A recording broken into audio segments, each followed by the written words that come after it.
Hello, everybody. This is CB Live.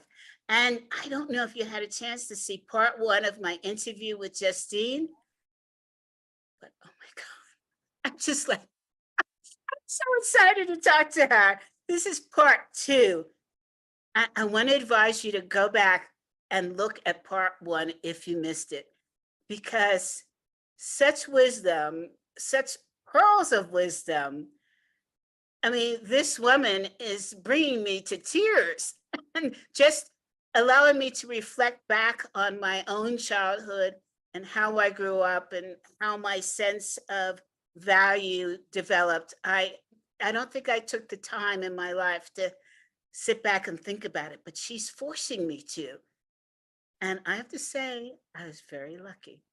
So without further ado, I want to introduce Justine again. Hi, Justine. Thank you for coming Hello. back. Oh, I'm very happy. Yes. Hello. Hello. Yeah. Justine, we were talking about when your father passed away, and you had to go back into the country where you grew up, and you had no inheritance, and you basically had to start over again as a family. And your dad had been president, and then through a coup and political situations, ended up in prison. And even though they invited him back to come, he decided that he had done what he was supposed to do for the people of Congo. So now your dad passes away, and now your family is faced with returning. Tell us more. Yeah.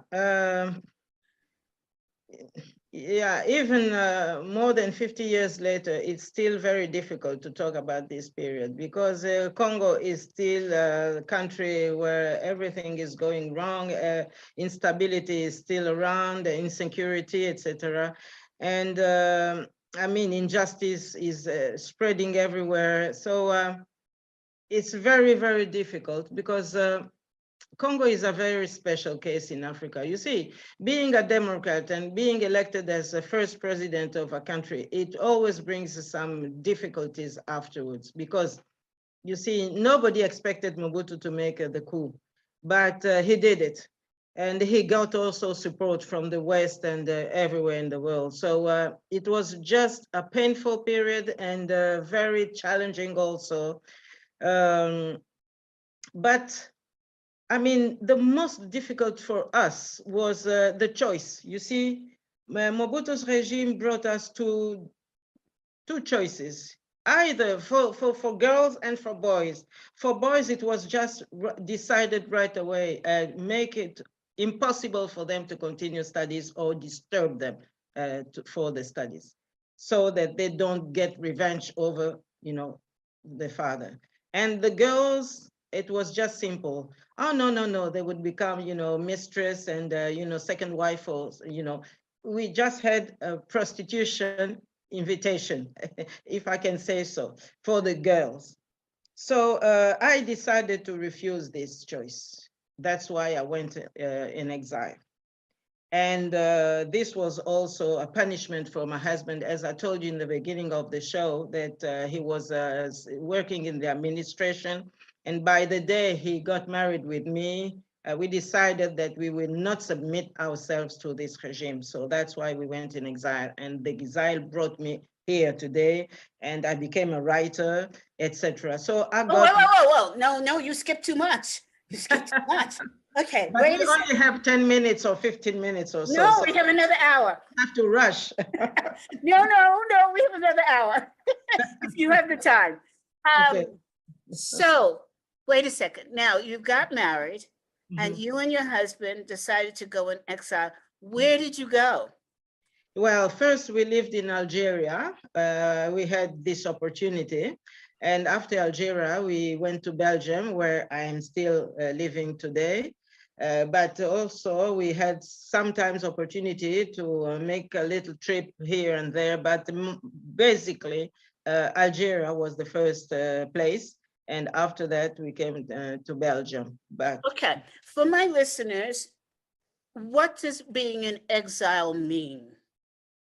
First of all, it's not the same for, you know, for other Africans, I guess, because being in exile as Congolese, this is one thing, but being in exile as the daughter of the first president of the Congo in the country where the colonial rule took place, I mean, this also is another aspect of the challenge, but that's how circumstances made it. So I'm here in But Belgium. what does it mean? What does it mean? Well, it means that you have to recover, first of all, from all these injustices. You see, you have to take life very normal. Don't see yourself like a privileged person, because you don't get privilege at all.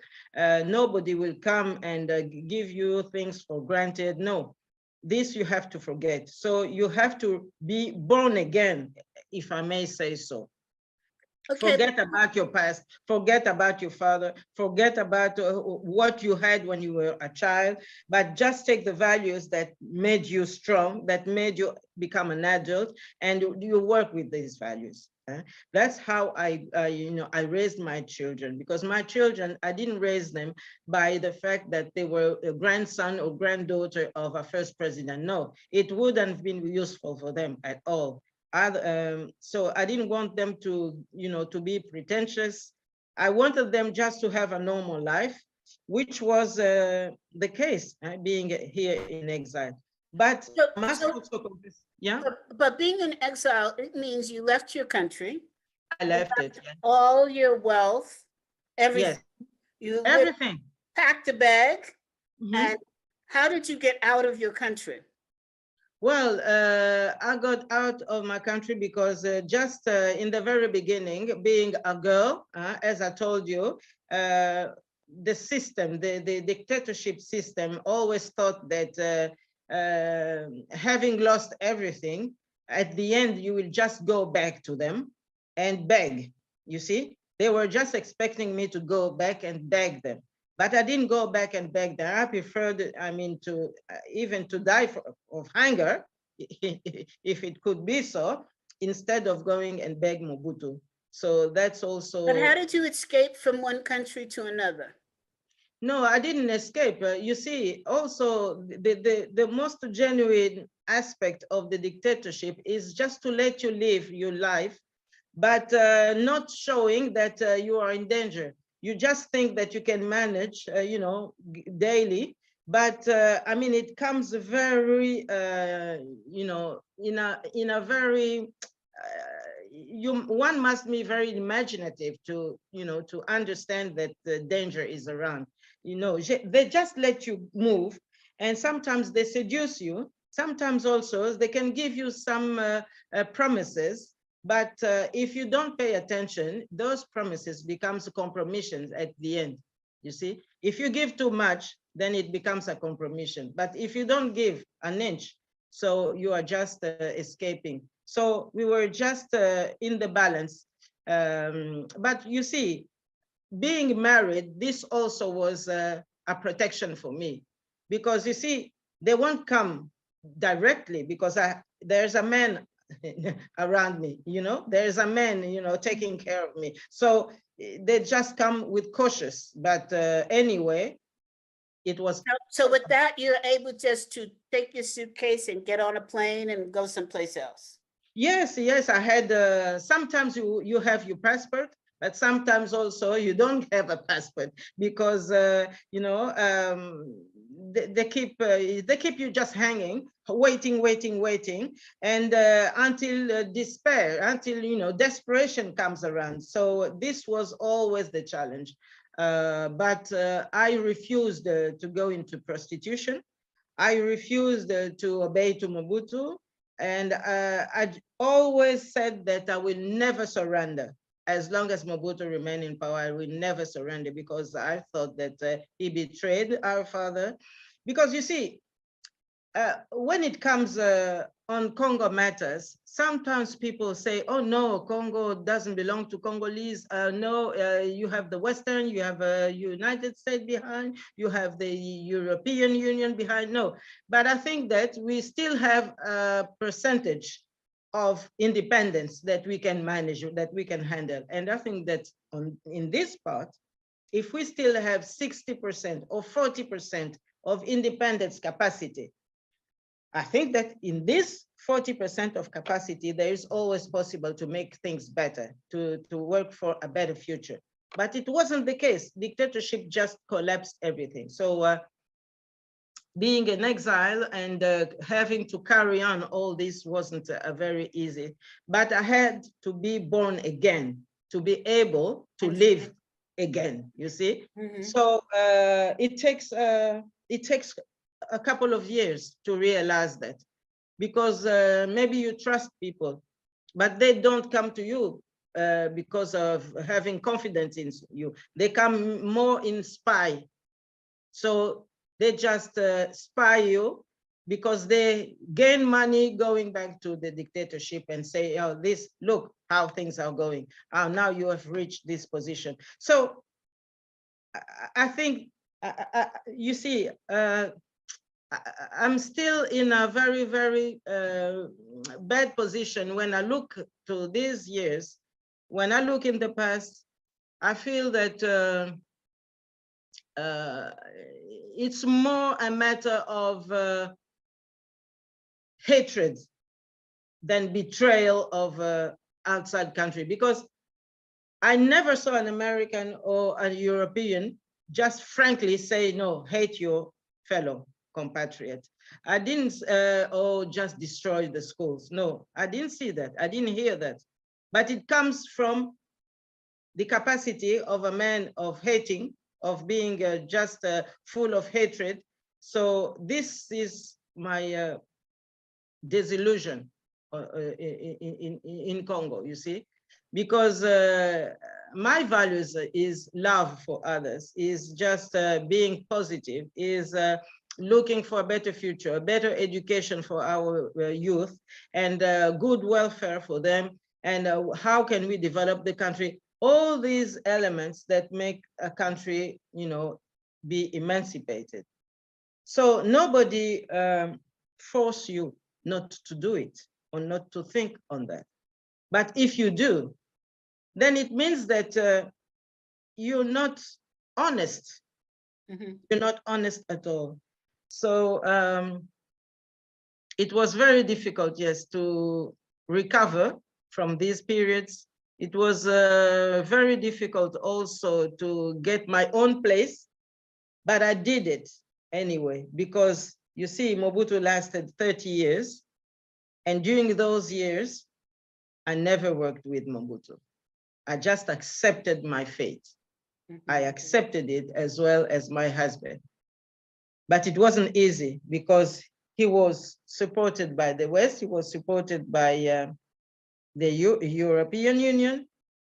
But I had a few friends who understood the situation, but I mean, they couldn't do more than just showing me some love and adopting me also, because I met also here people who knew my father during colonial rule and who didn't accept how things turned around after independence.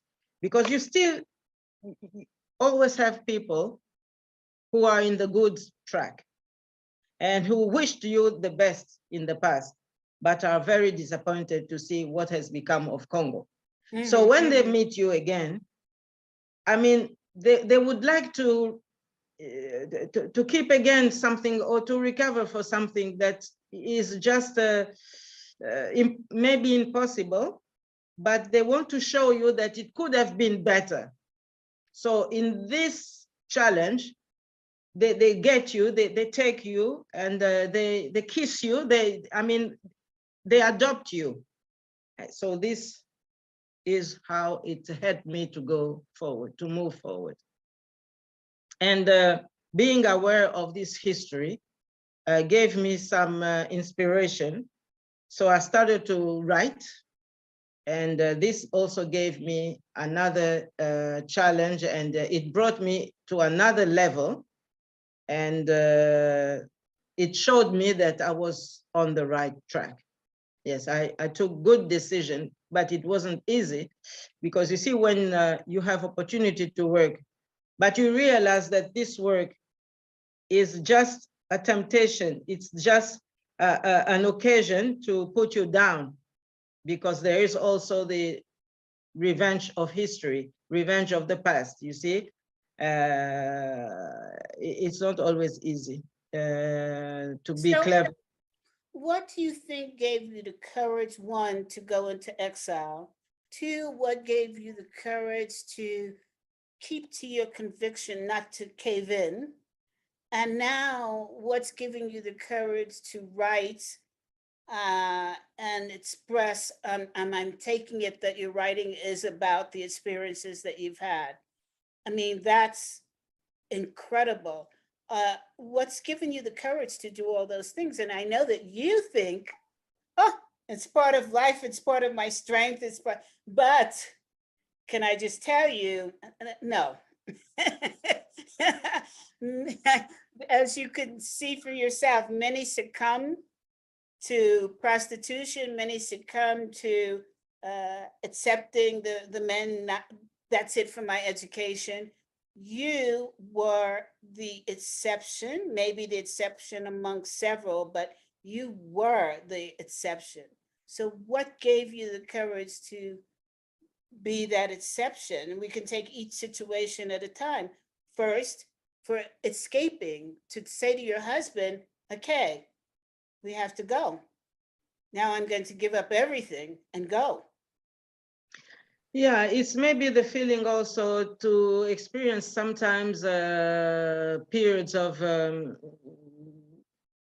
maybe it's a tough word, but I could say maybe miracle.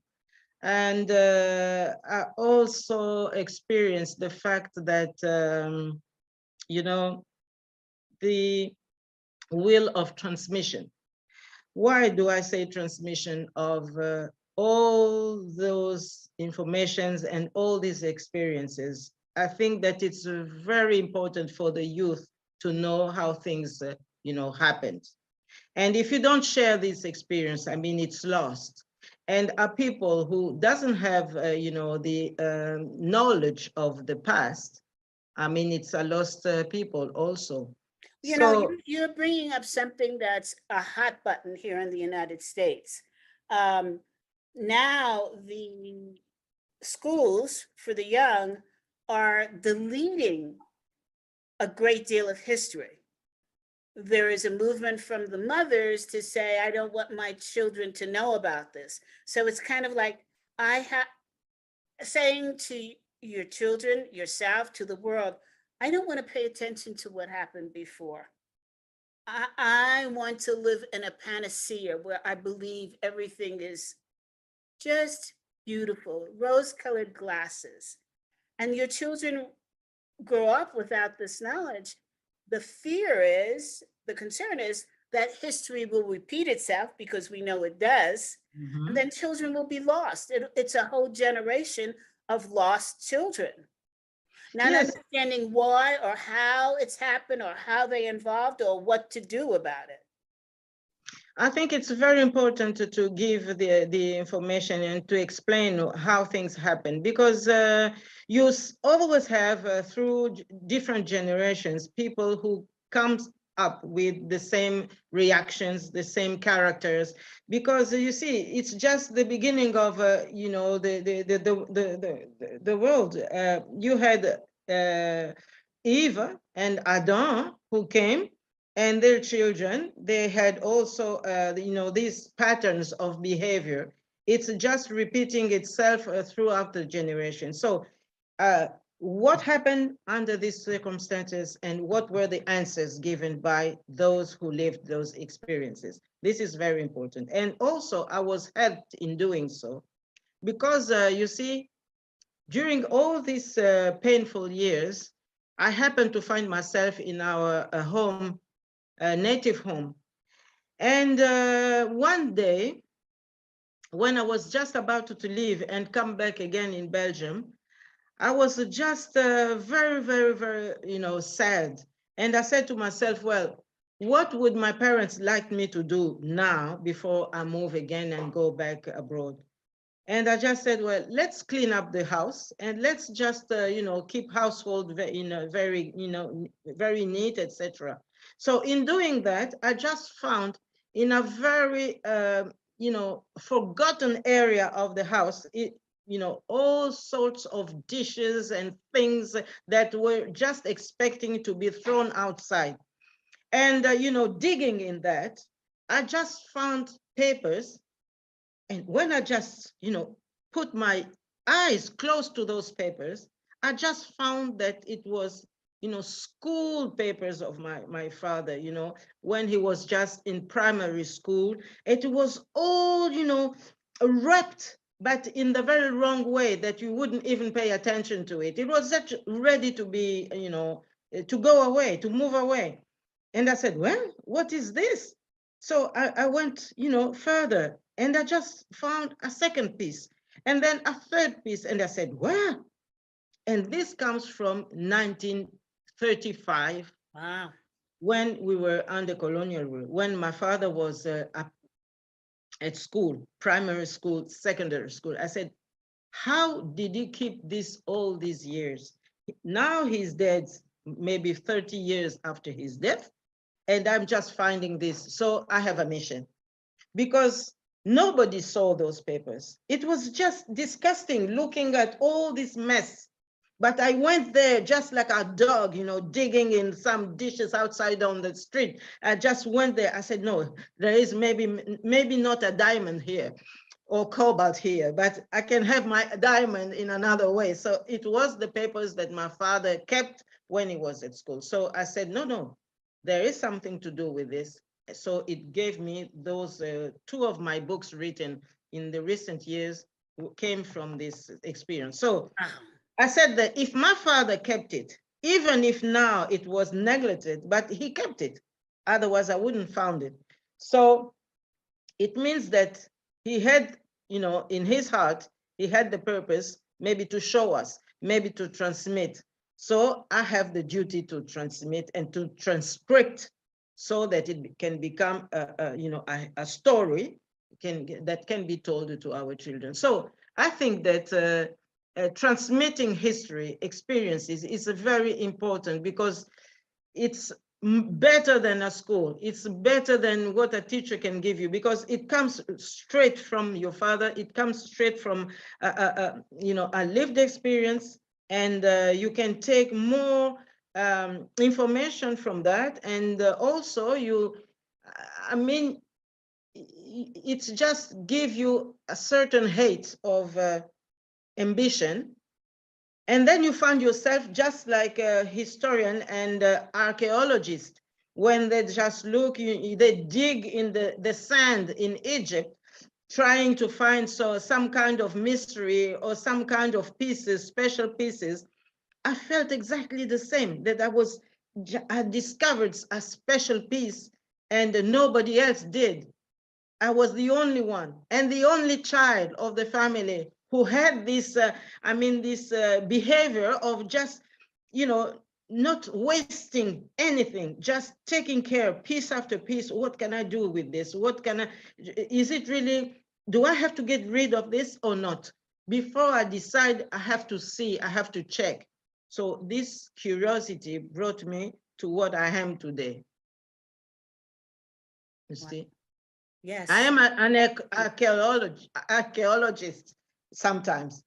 I found myself being an historian, sociologist, and yeah. So now, this is the very ironic, because other Congolese now, they say, oh, yes, Justine, no, it's just too much. How can she bear all this? Some people are now jealous. But I don't have their millions, but they are jealous because, this sounds something very special they don't have, you see? Yes. So it helps. This is what faith is capable of bringing in a lifetime, you see? Make things exceptional and bring some interest to things that were just, neglected and just put away. But now you gave it a new face, a new value, which, gives, a sense to your destiny, you see? So that's What where I am. what's so amazing in that story is here your father said to the military that came to him and said, "Come back." He Mhm, said, "I'm done." 30 years later, he spoke to you mhm, and said, "I'm not done. I'm passing it to you. mhm. I'm passing it to you Exactly. This you to, just found the to words. Yes. continue, to Mhm, continue." mhm, mhm. Right? Exactly. He took Yeah. a pause and he Exactly. knew that is just, it's scary. It's almost scary. It- Yeah, but I mean, it gives me tremendous strength and yeah, yeah, and very yeah. He gave it to me. Yes, I'm very sure because yes. well, time is so short today. But I hope I can meet you in some, in some near future, because the story is very exceptional. It's extraordinary what I've lived, what I've went through, because spiritually speaking, also the experience was very fantastic. Yes. And I know that, yeah, on one way you can say my father is dead, but on his part, he's not dead, No. because I have seen so many signs that really that tell me something. Yeah. Yes, I would say that your father did not pass over. He took a pause. Mm, mm, You yeah. know, he took a breath Yeah. and he decided through you he was going to speak again. I'm sure. I'm sure. And I can even say it when I recall this time, because you see, in these papers, I also found the message that President Kennedy sent to my father, you see, and nobody knew about it. Nobody knew about it, you see, because the two became president almost the same year, just a difference of a few months. But hope was alive at that time on Mhm. both sides, Yes. and the will of doing well and bringing more peace in the world was, their purpose. And I have the testimony of that. And I think that my only regret is that he didn't, make a full mandate, President Kennedy, because on Africa issue, I mean, his vision was the right one, was the right one. And my father would have been a good partner with him, which of course appears in the papers that I discovered. What do you mean by he didn't make a full mandate? Because he became president in January 61, and President Kennedy was assassinated in 63. He didn't make a full mandate, let's say. Full But term. my Full term. father, my father became president in 1960, and he was deposed in 65, 2 years after assassination of Kennedy, on which, connection were made to work together and to make the free world, rely on a Congo stable, a Congo in progress, in emancipation, etc. So this is also elements that are found on these, dishes and all this stuff that I just discovered in my home. You So see? it wasn't just his primary school papers, it was a lot more. Yeah, a lot more, exactly, a lot more, a few lot more, if I may say so. But yeah, enough to teach me that You know, how. Justine, this would make the most incredible movie. I'm so glad I'm interviewing you and getting this captured because I really think it would make a great movie. His speaking through you. Yeah, I hope so. I hope I'm still, yeah, I'm sure of that. Yeah, I'm really sure. Yeah. So what was your book? The other books, what were the books called? Well, the books, first of all, he sent to my father his book on courage. This is our subject. This is our topic today. Courage in Politics. This was the book of Kennedy. And also Global Strategy for Peace. How can we handle with Africa to move forward? This was also the book that he sent to my father, but it was just about to be forgotten. And I just came on time to get it out and to find what was in it. And I had another experience also, which was a very old man who lived in our country in a remote area. And he was, approached by my father before his death, telling him that, well, I'm taking you to he gave also some other papers to this old man. Keep it safe, because sometime in the future, it will be useful. And this old man saying to my father, how can I be sure to be alive in the future? You are giving me some precious papers. And my father told him, no, God knows. I'm coming to you because I'm sure that God is leading me. He will make it sure that you can live long enough to be able to see to which child you can give it among my 9 children. And that's what happened. So that man lived 40 years after the death of my father. And this 1 year, exceptional year that I went back to Congo, I went back to this home in our country. He knew that I got there, and he said, how can I reach Justine? So he made it possible. Can you see an old man with, with very bad clothes, like a rags, clothes coming along? No, he just came and knocked at our garden. And I said, who is coming so late today? Oh no, it's a very old man. You don't have to pay attention to him. An old man, I don't have to pay attention. Maybe you think that I don't have to pay attention to him. So let him in. So he came, he crossed the garden, he came to me, I greeted him. So we sat in the veranda, and he said, well, my daughter, you don't know me, but I know you by reputation, because your father 40 years ago came to me and gave me these papers. And he said that God will show me among which, who, among the children he had should get these papers. And our wisdom council in the village, we decided that it should be you. So I'm bringing you these papers. And we must thank God, because after all this turmoil that our country faced, we have been able to keep these papers. So now it's up to you.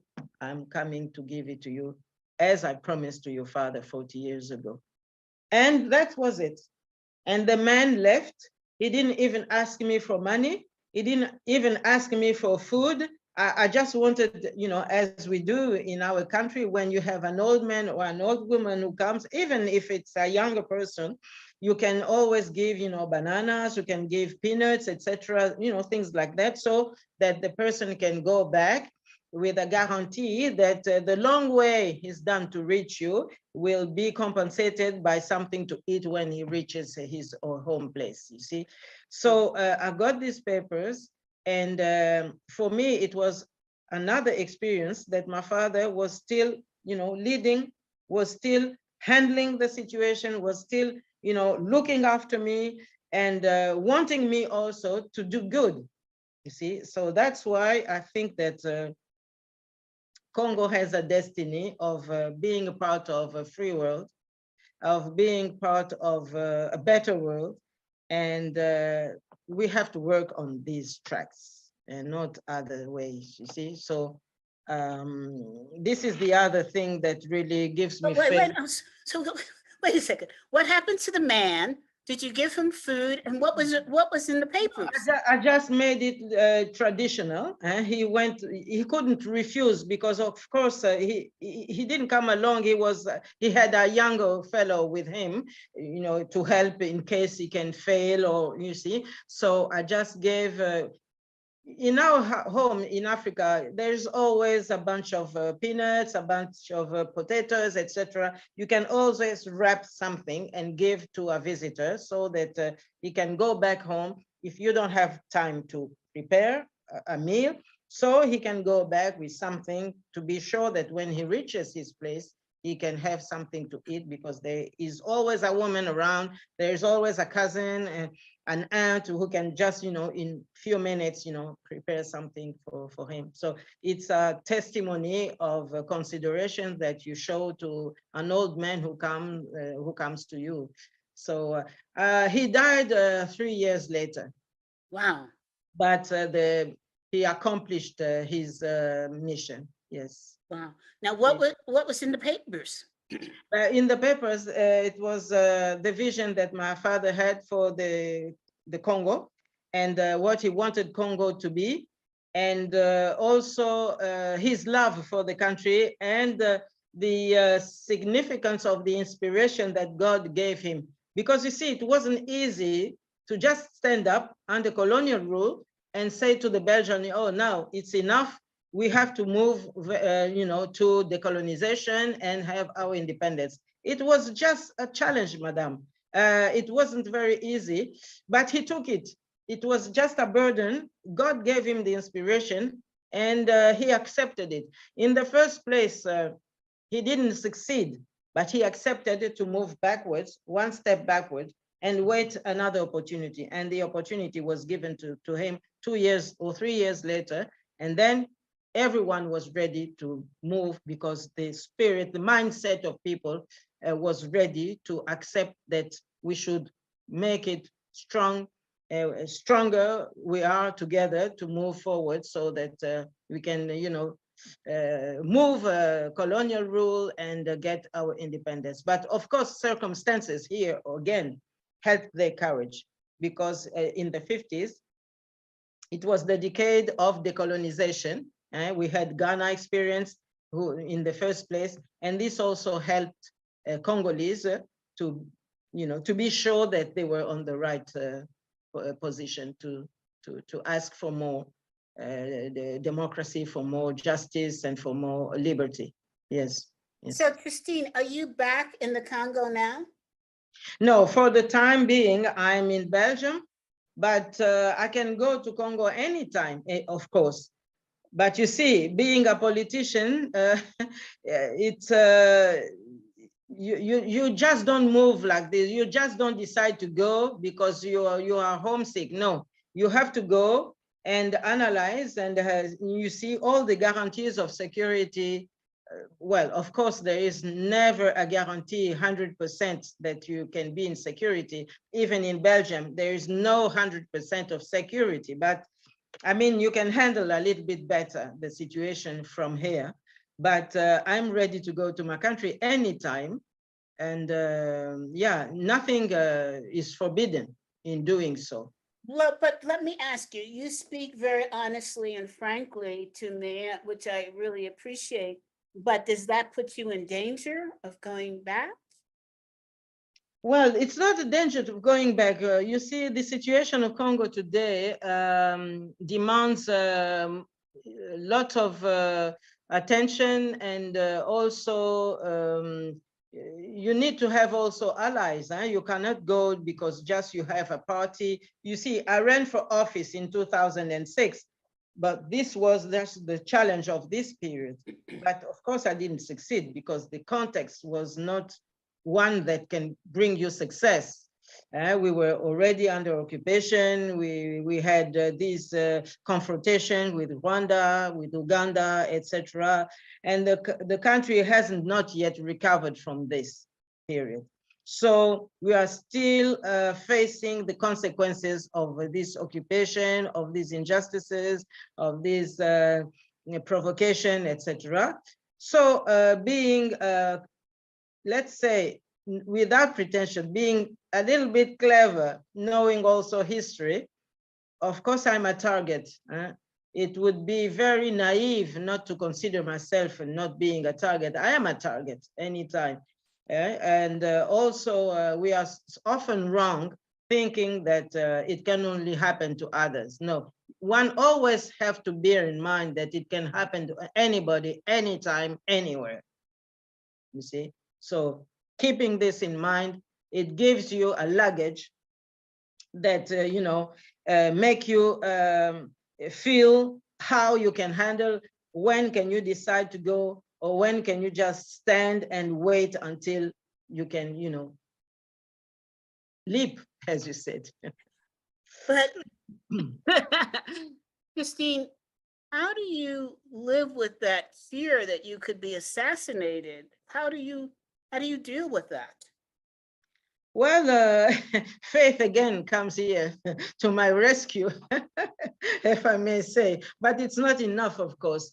Well, you see, here again, we need a page to open another page of history, because I'm in Belgium for the time being. And Belgium is a very special country also, because having ruled a country like Congo, you always have coalitions in Belgium. And sometimes in a coalition of 3 parties or 4 parties, you may have 3 parties who are for the Congolese emancipation, and 1 party may not be in that position. But their constitution calls them to respect, I mean, the balance of power between themselves. So if those who are in a good position in this balance of power, if they don't want Congo to be stable, it's very difficult for the others to say, oh, no, no. So there is a gentleman's agreement plus the constitution that makes the coalition sometimes not in our favor. So it's always difficult to be an opponent in the politics of Congo when Belgium doesn't work in the same direction, when you have, you know, a balance of positions, because you always have people who are in nostalgic of the past, who wanted Congo to be again under colonial rule in some way or another, just like it happened in South Africa. You see, why was it so difficult to overcome the apartheid system? Only because you had some parties, some factions who thought that, I mean, the values on which they grew up in South Africa was of apartheid. So they didn't want to give up. But others thought that it wasn't anymore the case. So it takes time to make things, you know, come to a level of balance that can be acceptable by all. And it's the same for Congo. So, but in South Africa now, to my understanding, you have this uprise again. Exactly, because as I told you, you always have people, generation after generation, some people who come again with you know, some things of the past. They just nostalgic of the past, because, you know, sometimes you can be in a financial position that gives you all of the sudden the strength, and you feel, especially when it's a financial force, you think that you are in heaven. You think that I mean, nothing can happen to you that you can impose, but others cannot impose you. So this brings some audacity, as Obama said some time ago, or he had audacity of hope. And here it gives us audacity of provocation. But you see, so, do you remember audacity of hope? But now we have, it brings here audacity of provocation. And I mean, the motivation of audacity is also a kind of courage, you see? So this courage, if you take it in the good direction, it can make miracle. But if you keep it on the wrong side, it can also be disastrous, you see? Yes. So, Yes. okay, so what do you choose? Are you convinced that you are right? Sometimes experience and days passing by can teach you.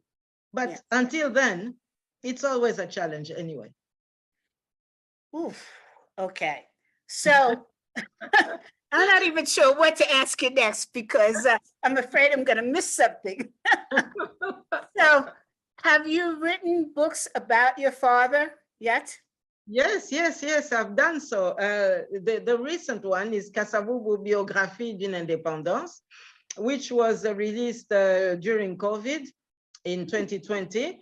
But now it's again up to date because, of course, COVID stopped many activities. But now the book is just rising again. And this is the most recent one and the most, I think, genuine also because it summarize his life as a whole, and it also paid tribute to the role my mother played on his side. So this is the recent one, but I began more than 30 years ago by another book, which was released as a Kasa-Vubu Conscience Nationale. And you see also the particularity of my experience is that, you see, under dictatorship, one couldn't write freely. Yes. So I wrote a book with what I could get at that time. So it's just like a puzzle. And after the fall of Mobutu, it was again possible to write more. So I did another book. So it's, and that's after you found the papers too. Yes, I found all the papers, and also those who met my father and were more likely to talk because they were just silent previously. But after that, they were ready to talk. They gave me some testimonies, and they showed me things also, and it helped me to make other books. You see, the life of Kasa-Vubu, that's how it is. It's always like a puzzle. Decade after decade, you add something, People, still call me and say, Justine, why another book? I said, because I have another information. So if I don't do it, who can do it? Because all these people, they were also, during dictatorship, you couldn't write. Even our historians, they failed. Yes, so that was why I was asking you if you were safe to have this discussion. Yeah, we can have it. Yeah, this is not a problem. The problem is, where do I stand? What choice do I make? And how do I handle the situation? I can do anything I want, but at my own risk anyway. So that's why I say it's always a challenge to know at what moment you can go, at what moment who is your ally or your allies. And I don't want to be pessimistic. No, it's not up to date at all. But I have to be realistic anyway, to be sure that things mustn't be taken for granted. It's always a fight. It's always a victory to overcome over something, you see? So, but I'm ready for that. It's my destiny anyway. It's my destiny. And I hope that we can make ourselves heard by those who are interested in Congo, because it seems that also the Western countries have wronged a lot, but they won't accept it openly. They won't come to you and say, oh, no, we were wrong. We weren't right. We shouldn't have done this. We should have done this other on the other side. No, they will never come and, apologize openly. No, this they won't do. Keep a low profile, they won't do it. But in their heart, they will know that, no, we were wrong, and now we should, recover from these bad attitudes. So it's up to us to help them to recover, because I think it's always possible to get a man changed. or to get a man, I mean, you know, to bring some more values in terms of acceptance of others, and in terms also of peace, of liberty. It's not a fate determined, predetermined. It's always a procedure that you have to gain day after day, and with your values, and with determination, and also with, I mean, the will of doing well. But it Yeah. will never be perfect, but the Yeah. will must always be the, you know, alive. And this is the age old problem of admitting you were wrong, because at the time it seemed right. And then, so you support that because it seems like the right thing to do. And then if it turns out to be the worst thing you can do, what can you say other than to say, well, at the time, it was the best thing. Now, it's not. You know, I see that so often in all of the struggles here in the United States, where people supported people that turned out to be monsters. And, you know, what can you do? Can you go back and grab the past? No. But what you can do is not erase history so that you know what to watch for coming next time, right? That's why I'm so opposed to cutting history out of the lives of children, because they won't know what to do next time. Exactly. You know, they're going to be innocent babies, and then they're going to make the mistake, and then they're going to say, but I didn't know. But if you had the history, yes, you know, it's right there. You know, you can assume. History is a wealth somewhere. Absolutely, absolutely. So what is first of all, through all of this, how did you get involved in politics to be ambassador yourself? I mean, were you not concerned the same things would happen, or was it more important for you to, as we say, fight for the cause? Yeah, the fight for the cause, certainly. And above all, the fall of Mobutu's regime. This was my, vraiment my obsession, because you see, he betrayed my father. So I was just waiting the day he would fail, you know, and fall. So it happened 32 years later, which is a long, long period. But anyway, we took advantage of this situation to give a chance to the change. So I accepted the the offer of Laurent Désiré Kabila, not this one, but Laurent Désiré Kabila, who just came after Mobutu's regime. If you can remember some pictures and the coverage of the time showing Laurent Désiré Kabila negotiating with Mobutu for the handover of the power. But Laurent Désiré Kabila didn't come, he wasn't ready, I mean, to handle the situation. He came with his allies. The allies happened to be Rwanda and Uganda, and in some extent Burundi, but mostly Rwanda and Uganda. So, well, he did what he could, but it was not enough.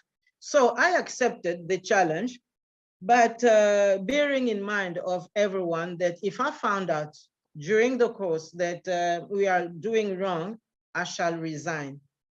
And more than a year later, this happened. I found that Laurent Désiré Kabila was going too risky, and he didn't really handle the situation, and he was head of state. I wasn't. So I couldn't, I mean, bear the same challenges as him as head of state. And I thought that I have done enough and I couldn't go further, so I resigned. But this is a courageous act that I really, you know, faced, because it wasn't easy, you know, to leave the boat because you always have advantages when you are appointed, when you become fame because you are a member of a cabinet, etc. But I thought that what was at stake, it was not my honor, personal honor. It was the values that I'm defending for the good of my country. And I thought that we were going wrong, according to these values. So I resigned. And ever since I returned to the opposition, I came back to Belgium, but I took part to the election. I ran for president in 2006. But in the meantime, Laurent Désiré Kabila was assassinated. So this is the issue that brings us to the situation of today. After the assassination of Laurent Désiré Kabila, my country— Wait. Why was he assassinated? Well, because he was considered now by his allies like a traitor. Because there were some kind of deals that they concluded during the period they were just gaining the country with all these different armies. And it seems, to their view, that Laurent Désiré Kabila didn't respect the deal. So it took them just a while to decide that now it should move. But they weren't alone, as you said. As I said, the Rwandese were not alone, nor the Ugandese. They were also supported by some Americans. And okay, this is another chapter. But anyway, they had the Western support. So Laurent Désiré Kabila got assassinated. And the one who took over was one, presented like his son, but in fact, it was not his son. And I mean, the wicked situation of this country began at that moment, because we never had, after the assassination of Laurent Désiré Kabila, a head of state who is really looking for the interest of the people, always interest of the aggressors, Rwanda and Uganda. So this is the situation today. That's why I am very cautious when I tell you that I am a target, a possible target. Yes, because of course, I am looking for stability of my country, not occupation of my country. So when you fight against that, you fight not only against Rwanda and Uganda, you fight also against those who support them. And up to now, it's still a balance. It's still a balance. So one have to take, to bear in mind that it's not always a term of personal, interest. It's always a cause you defend, you bear in mind, and you also take risks for that. But there is an extent of risk beyond which you cannot go, because anyway, you won't succeed. So it takes time to evaluate the situation and to see when you can make a compromise and when you cannot. And this is the definition of politics. Yes, it's yeah. not a matter of sudden. It takes time, and you have to accept that it takes time, because you don't change mentality all of a sudden, and you don't, defeat agreements like you want. It takes people. Sometimes there's a coalition that change, and you have to wait another coalition to come up and discuss again. Sometimes you have to go over and over again and start again. So this is it today. So Justine, how many children do you have? I have 4 children. So do they live in fear that something is going to happen to you? No, they don't live in fear, but they know reality anyway. You see, just like I was just experiencing, some fear when my father, experienced the coup d'etat of Mobutu. I was wondering, is he going to be dead? Is he going to be killed, etc.? So being a child of a politician is always a challenger, because anything can happen anytime. Yeah, and this is also, and our aggressors are particularly very violent. But Congo is still a country worth fighting for. And I think that our people deserve our sacrifice. Our mind is spirit of sacrifice. Because you don't deliver a country, you don't gain liberty without sacrifice. I think it's part of the game. Well, Justine, I hate to end again. Mhm. This is a perfect ending that you have given us. I cannot believe an hour has gone by again. I think I could talk to you forever and a day. I'm sitting here as the studious student sitting at your feet, learning, and I can understand how your son gets his wisdom. It comes from good